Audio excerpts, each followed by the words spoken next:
राधे राधे, जय श्री कृष्णा। आज की कथा में आप सभी भक्तों का हार्दिक स्वागत है।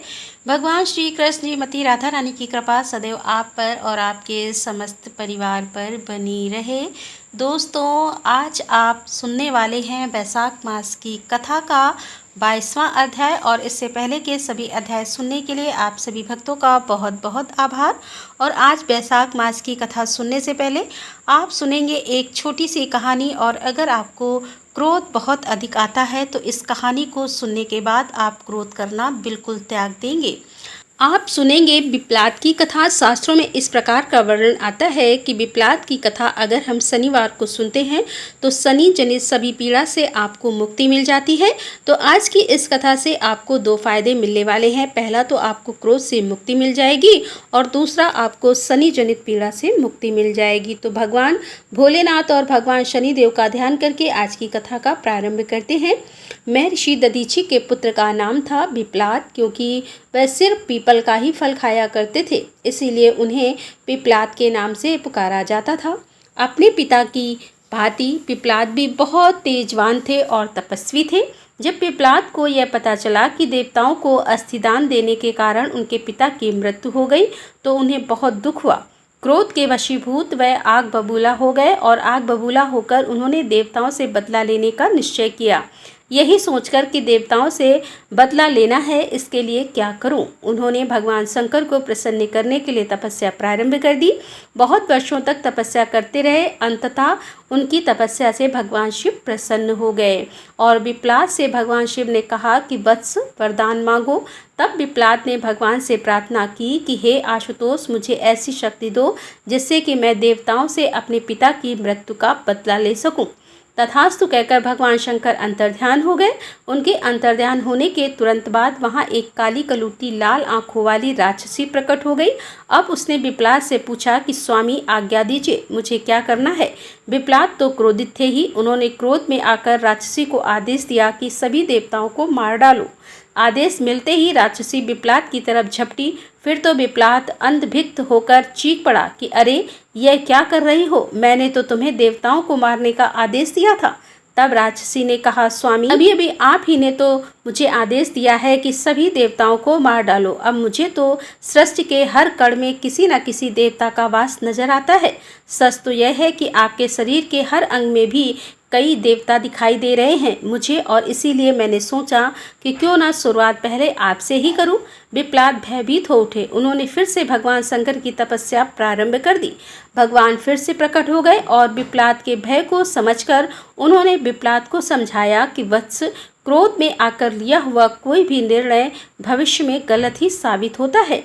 पिता की मृत्यु का बदला लेने की धुन में तुम यह भी भूल गए कि सृष्टि के कण कण में भगवान का वास है। और भगवान शंकर ने विप्लाद से कहा कि तुम तो उस दानी के पुत्र हो जिसके आगे देवता भी भीख मांगने को मजबूर हो गए थे, और इतने बड़े दानी के पुत्र होकर भी तुम भिक्षुकों पर क्रोध करते हो। यह सुनते ही विप्लाद का क्रोध शांत हो गया, और उन्होंने भगवान से क्षमा मांगी। इस प्रकार एक बार फिर से देवत्व की रक्षा हुई। आज की यह कहानी आपको कैसी लगी कमेंट बॉक्स में जरूर बताइए। और अब सुनते हैं आज का अध्याय।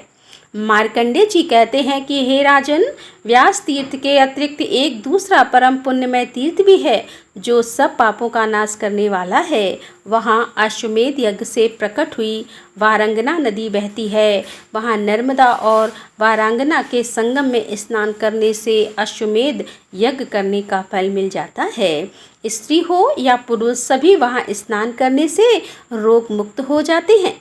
त्रिपुरी के पूर्व भाग में दक्षिण दिशा की ओर सब लोगों पर अनुग्रह करने के लिए भगवान शंकर विराजमान हैं, अतः विद्वान पुरुष उसे शिव क्षेत्र कहते हैं। सूर्य ग्रहण के समय इस शिव क्षेत्र को कुरुक्षेत्र के समान बताया गया है। कुरुक्षेत्र में 85 तीर्थ हैं, और यहाँ भी उतने ही हैं। इस क्षेत्र में देवेश्वर भगवान मधुसूदन भी प्लावर्त नाम से निवास करते हैं, जिनके सहस्त्रों मस्तक हैं। भगवान श्रीहरि, महादेव जी और तीसरी नर्मदा नदी, यह तीनों इस क्षेत्र के परम आराध्य देवता हैं। हे राजन, इंद्र आदि देवता इंद्र आदि देवता भी नर्मदा नदी की महिमा का क्या वर्णन कर सकते हैं। वहाँ स्नान करने से मनुष्य का फिर इस संसार में जन्म नहीं होता।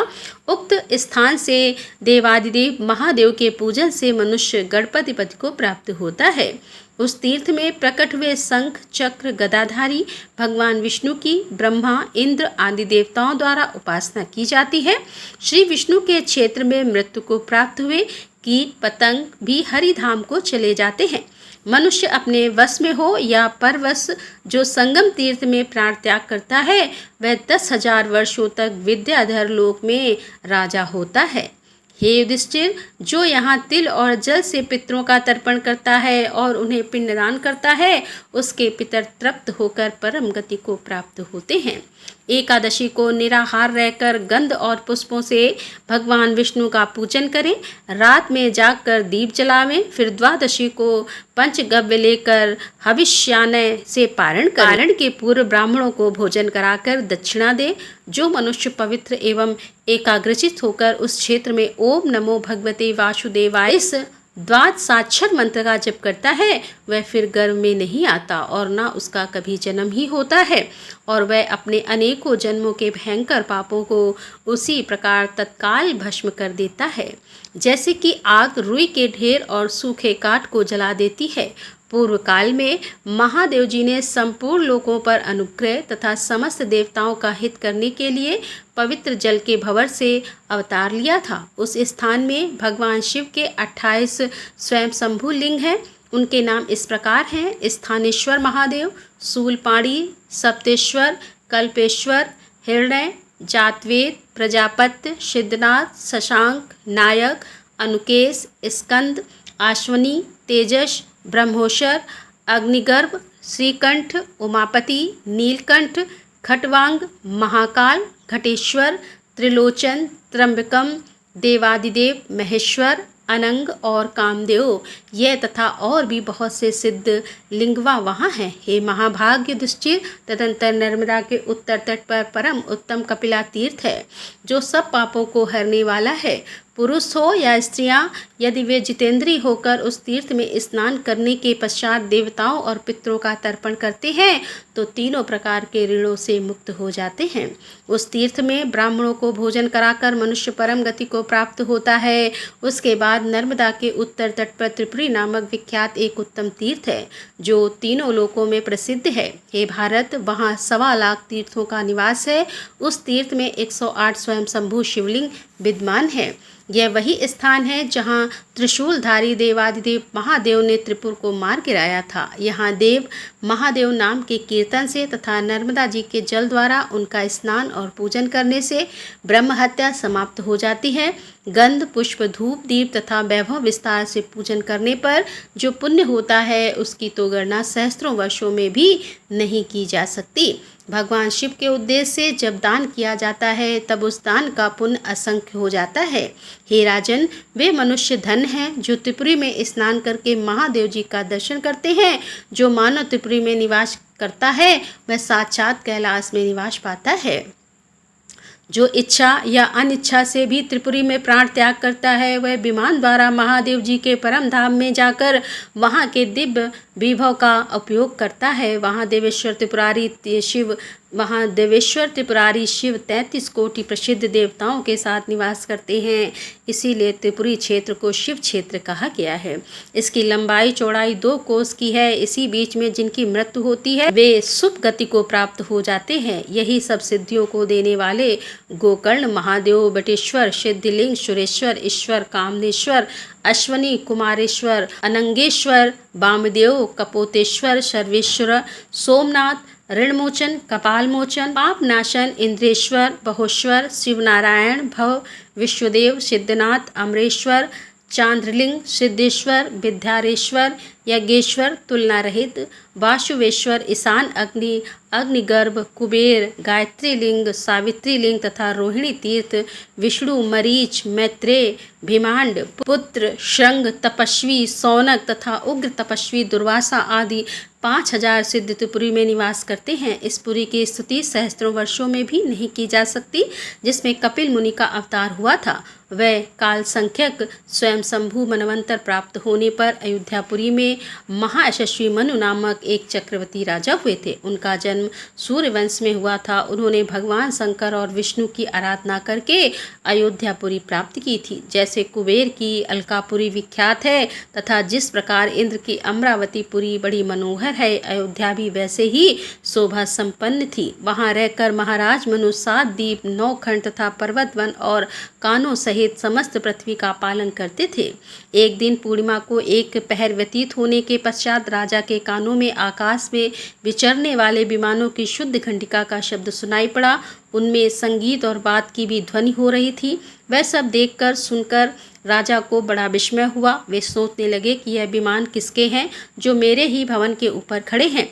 यह कितना साहसपूर्ण कार्य है। इस प्रकार सोच विचार में पड़े हुए राजा की वह रात्रि व्यतीत हो गई। सूर्योदय होने पर नैतिक धर्म कर्म का अनुष्ठान पूरा करके राजर्षि मनु ने वशिष्ठ मुनि से कहा कि हे महामुनि, यह मेरे महल के ऊपर किसके विमान हैं तथा यह किस कर्म के फल से या किस किस दान और नियम के पालन से प्राप्त होते हैं।